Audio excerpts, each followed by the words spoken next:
ஓம் நமோ ஜிஷ்டநாதாய நமோ.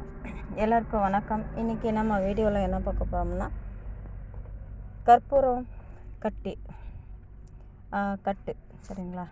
கற்பூரம் கட்டு இன்றைக்கி இது உங்களுக்கு எல்லாம் தெரிஞ்சிருக்கா என்னன்னு தெரியல. ஸோ கொடுக்கலான்னு இது பண்ணுறோம். அதுக்குண்டான பொருளுங்கள் அது எப்படி செய்யணுன்றது நம்ம பார்க்கலாம். ஒரு பழம் ஆலத்தி கற்பூரம், அது ஒரு கட்டியாக இருக்கணும், ஒரே கட்டியாக எடுக்கணும். அதை எடுத்துட்டு அது மேலே அப்படியே இது கோழி முட்டை சைஸில் கோழி முட்டையோட அந்த உடைவு எப்படி இருக்குமோ அந்த மாதிரி செதுக்கி எடுத்துக்கணும். கத்தி வச்சு அப்படியே நீட்டாக இது பண்ணினால வந்துடும். அதனால் அந்த அளவு அந்த உடைவில் அதை எடுத்துக்கிறீங்க. எடுத்துகிட்டு ஒரு பங்கு பூநீர், 2 பங்கு கோமியம், மாட்டு கோமியம் 2 பங்கு. இதை எடுத்துக்கிட்டு பூநீரை இந்த கோமியத்தை விட்டு நல்லா கரைச்சி விடணும். 3 நாளைக்கு நல்லா கரைச்சி விட்றீங்க. 4ஆவது நாள் ஆடாமல் அசையாமல் விட்டுடுறீங்க. 5ஆவது நாள் அதை ஒரு துணியை எடுத்துக்கிறீங்க.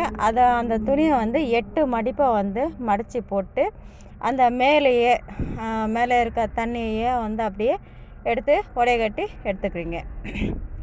எடுத்தாச்சு. அடுத்து ஒரு கண்ணாடி பாத்திரம், போல் வாய் அகலமாக இருக்க கண்ணாடி பாத்திரம் ஒன்று எடுத்துக்கிறீங்க.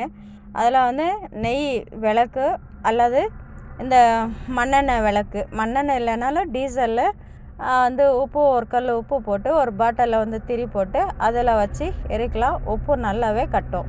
சரிங்களா. அப்படியே உங்களுக்கு கிடைக்கலன்னா நெய் விளக்கு வச்சுக்கலாம். அதில் இப்போ ஒரு இடுக்கி எடுத்துக்கிறீங்க. இடுக்கியில் அந்த கற்பூரத்தை வச்சுக்கணும், பிடிச்சிக்கிட்டு இந்த கற்பூரத்தை அந்த தீயில் சுற்றி காட்டணும்.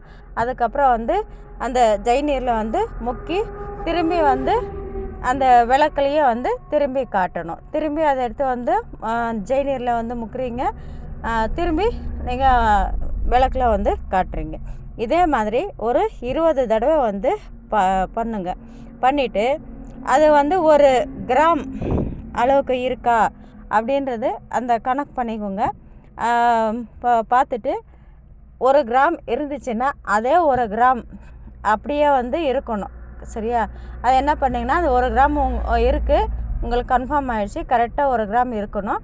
அப்போ அதை வச்சு என்ன பண்ணுறீங்கன்னா ஒரு கரண்டியில் ஸ்டவ்வில் நல்லா தீயில் வச்சு உருக்கணும். அதை நல்லா உருகி கட்டணும். மறுபடி அந்த மாதிரி வந்துச்சுன்னா அந்த கட்டுனதை எடுத்து கணக்கு பண்ணி பாருங்கள், 1 கிராம் அளவுக்கு கரெக்டாக இருக்கும் என்னன்ட்டு. அதை செக் பண்ணிவிட்டு அதுக்கு அடுத்து அது கட்டிருச்சுன்னா அதோடு விட்டுடுங்க. மறுபடியும் சூடு பண்ண வேண்டாம்.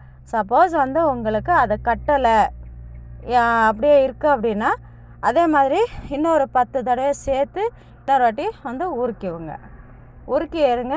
அது உருக்கி ஆற வச்சுட்டு அடுத்து கண்ணாடி பாட்டிலில் போட்டு எடுத்து வச்சுக்கோங்க. இது கட்டி கற்பூரம்ன்றது வாத வேலையில் உங்களுக்கு வரும், வைத்தியத்துலேயும் வரும். அப்போ இந்த கற்பூரத்தை தான் நீங்கள் யூஸ் பண்ணணும். நல்லா வேலை செய்யும். தேவைப்பட்டவங்க இதை தயார் பண்ணி வச்சுக்கோங்க. சரியா. அடுத்து நம்மளுக்கு பயிற்சி நடக்கு. 14ஆம் தேதி பயிற்சி வச்சுருக்கோம். கற்றுக்கணுன்னு விருப்பம் இருக்கவங்கள வரலாம், கற்றுக்கலாம். இதில் சந்தேகம் இருந்துச்சுன்னா கால் பண்ணி பேசுங்க. அப்படி இல்லைன்னா வாய்ஸ் மெசேஜ் அனுப்பிவிடுங்க. பார்த்துட்டு ரிட்டனில் கால் பண்ணுறோம். அதே மாதிரி மாந்திரிகத்தில் மை மூலிகைங்கள் இல்லை மருந்துங்க, உங்களுக்கு ஜாதகம் பார்க்கணும் இல்லை ஏதாவது ப்ராப்ளமு, இந்த மாதிரி எந்த ஒரு விஷயங்களும் இருந்தாலும் நீங்கள் கான்டாக்ட் பண்ணலாம். உங்களுக்கு இங்கே நேரடியாக தான் வரணும் அப்படின்னா தேவையில்லை. அங்கே நீங்கள் இருக்க இடத்துலேருந்து இருந்துட்டு கால் பண்ணி பேசிவிட்டு அடுத்து உங்கள் என்ன பொருள் தேவைன்னாலும் மையிலேருந்து என்ன பொருளாக இருந்தாலும் இந்த அட்ரஸ் மட்டும் உங்களோட அட்ரஸு கொடுங்க. உங்களுக்கு வந்து கொரியரில் அனுப்பி விடுவோம். சார்ஜ் எல்லாம் வந்து எவ்வளோ வருது என்னன்றது பார்த்துக்கலாம். நீங்கள் என்ன பொருள் கேட்குறீங்களோ அதை பொறுத்து, என்ன வேலை சொல்கிறீங்களோ அதை பொறுத்து அமௌண்ட்டு. ஓகேயா? நேரில் வர விருப்பம் இருந்துச்சுன்னா நேரில் வந்து கூட பார்த்துக்கலாம். ஏதாவது வந்து உடம்பு சரியில்லை அப்படின்னாலும் நேரடியாக வரலாம். அல்லது இந்த மாதிரி விஷயம் இருக்குது எனக்கு